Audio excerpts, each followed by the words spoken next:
আমার যদি কোনো দোষ থাকে, আমার কোনো যদি অন্যায় থাকে, প্রকাশ্যে আপনারা আমার ফাঁসি দিয়ে দেন।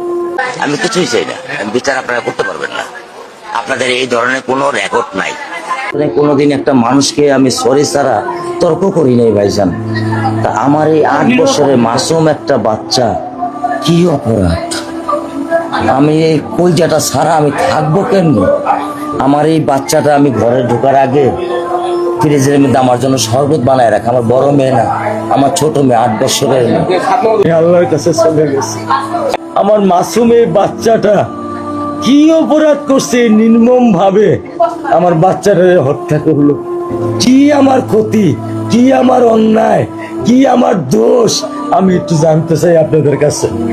আমার যদি কোনো দোষ থাকে, আমার কোনো যদি অন্যায় থাকে, প্রকাশ্যে আপনারা আমার ফাঁসি দিয়ে দেন। দিনে ও 50 থেকে 100টা কল দেয় আমারে,